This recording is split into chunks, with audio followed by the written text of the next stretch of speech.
શિખરબંધ મંદિર માં મેલડી નું હશે, મારી મેલડી નું તો આજે કોઈ પણ બેન દીકરી દર્શન કરવા આવે, જાજાને તો કઈ નહીં, માં મેલડીના એક ફાળા તરીકે હું આજે અહીં માં મેલડીની ગાદી ઉપર બેઠી છું. કોઈ પણ 10 રૂપિયા, 5 રૂપિયા, 20 રૂપિયા, 25 રૂપિયા, જે કોઈની ઈચ્છા હોય માના દર્શન કરવા આવે, કોઈ ખાલી હાથે જાય નહીં. માં ભગવતી મેલડીનું આયોજન મારે કરવું છે. માં મેલડીનું એવું આયોજન કરવું છે કે મારા બાલુડા તમતોડ મહેનત કરે છે, અને એ મહેનત કરી અને રાતે ઉજાગરા કરે છે, અને રાતે ઉજાગરા કરીને માં ભગવતી મેલડીનું મંદિર બનાવ્યું છે.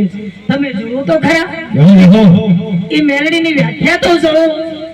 એ મેલડીની આજ મેલડીની તમતોડ મહેનત કરી છે કેવી કે એમાં એના અંગે અંગરમાં માં મેલડી બિરાજે છે અને માં ભગવતી બિરાજે છે.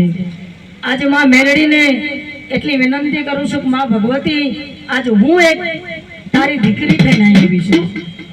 હું કોઈ માં બનીને નથી આવી, આજે જગતની માં છું, પણ મારી મેલડીની તો હું દીકરી છું બેટા. અને એ દીકરીની આજ વિનંતી મારી મેલડી સ્વીકારે.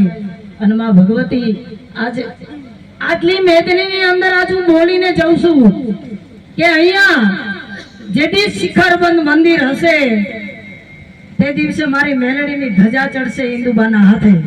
બોલે શ્રી મેલડી માત કી માત.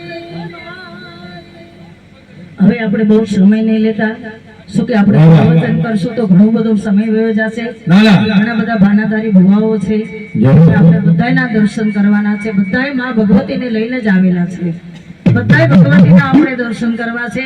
આ તો જગત જનની આ દેવીઓ છે, સૌને માટે સરખી છે, સૌને આશીર્વાદ આપે એવા માં મેલડીના આશીર્વાદ આશીર્વાદ આશીર્વાદ. બોલીએ શ્રી મેલડી માં.